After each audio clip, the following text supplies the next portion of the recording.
Masu kallon mu assalamu alaikum, barkanmu da wannan lokaci da za mu gabatar da labarai da rahotannin Almizan TV. Sunana Abdullahi Sambar Cifa, tare da ni akwai Salaha Ibrahim Musa.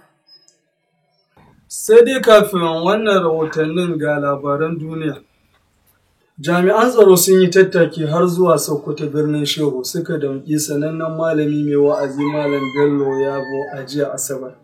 Ganau sun shaida mana cewa jami'an tsaron farin kaya ne suka kai wannan sumame a gidansa da la'asar, a inda suka tafi da shi har zuwa Kaduna birnin gwamna.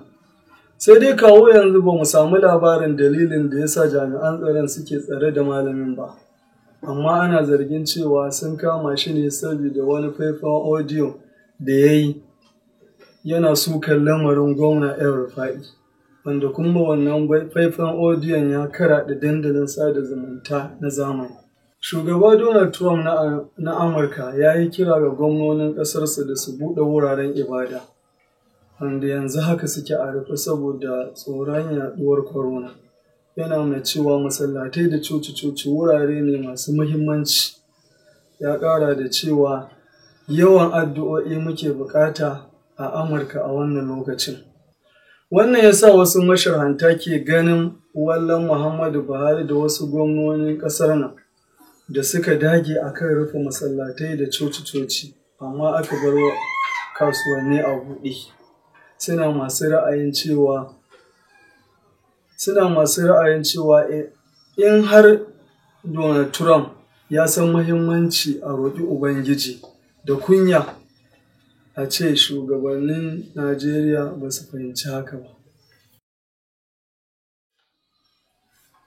Ƙarshen labaran kenan, ga Salaha Ibrahim da za ta jagoranci wakilanmu don gabatar da rahotannin.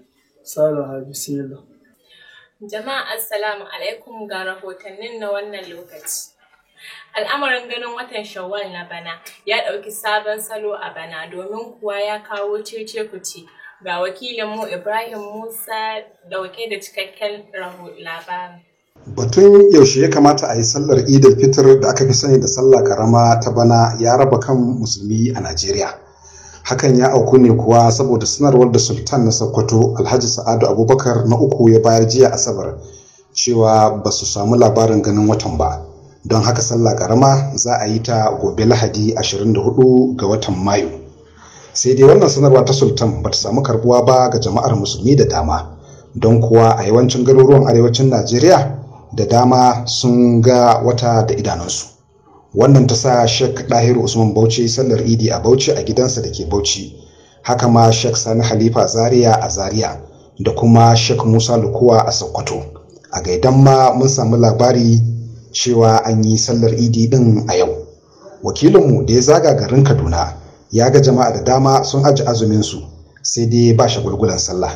Ya kuma ga wasu da dama sun cika azuminsu suna jiran gobe Lahadi su sha. A yankin Afirka ta yamma dai kasashe kamar su Nijar, Senegal, Mali da Gambia duk a yau suka yi sallar tasu.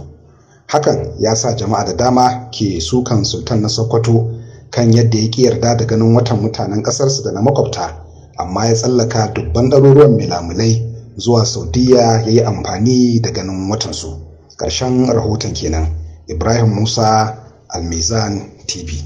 Matasan Abuja Struggle da ke Abuja ba a bar su a baya ba, domin kuwa sun gudanar da sallar Idi a ranar Juma'a nan.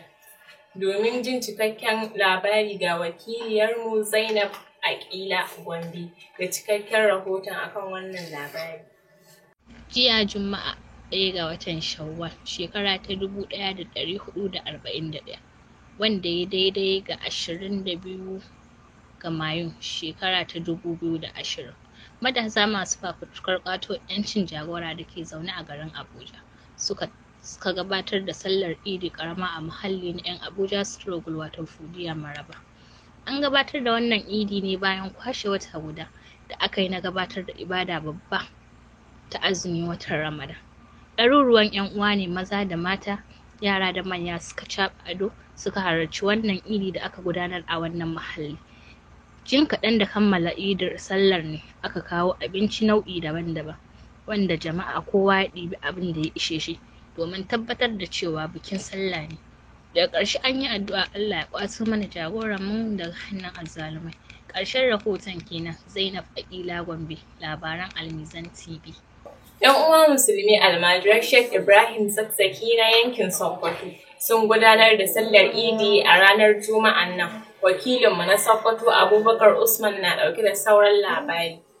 Ranar Juma'an nan 1 ga watan Shawwal shekara ta 1441 wanda ya daidai da 22 ga watan 5 na shekara ta 2020 ta kasance ranar idin karamar sallah bayan da aka samu tabbacin ganin jinjirin watan Shawwal da aka yi a ranar Alhamis 29 ga watan Ramadan daidai da 21 ga watan 5 na shekara ta 2020 a garuruwa daban-daban da ke faɗin tarayyar Najeriya.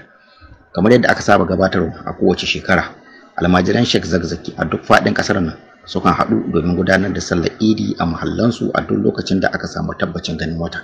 A Sokoto ma sun gudanar da tasu sallar Idi kamar yadda musulunci ya tanadar.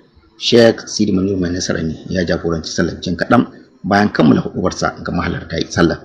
Haka kuma ɗaruruwan 'yan uwa musulmi ne daga lungu da sako daban-daban da ke faɗin jihar ta Sokoto ne suka halarci wannan Idi da aka gudanar a Husainiya Imam Mahdi da ke unguwar Mabera Sokoto. An kuma yi addu'a Allah ya kwato mana jagoranmu Sayyid Zakzaki daga hannun azzalumai. Ƙarshen rahoton kenan. Abubakar Usman, labaran Almizan TV daga Sokoto.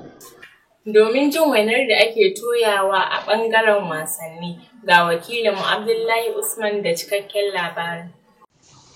Hukumar gudanar da gasar ƙwallon ƙafar Ingila wato Premier League ta cimma matsayar ci gaba da gasar a ranar 12 ga watan Yuni mai zuwa. Kafin nan a yau Talata ne kuma manya-manyan kulab ɗin ƙasar Ingila suka dawo horar da 'yan wasansu domin shirin kota kwana.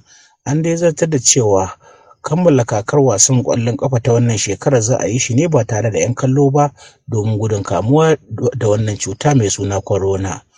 Don haka 'yan kallo za su kazo da akwatunan talabijin ɗinsu ido ne daga gidajensu.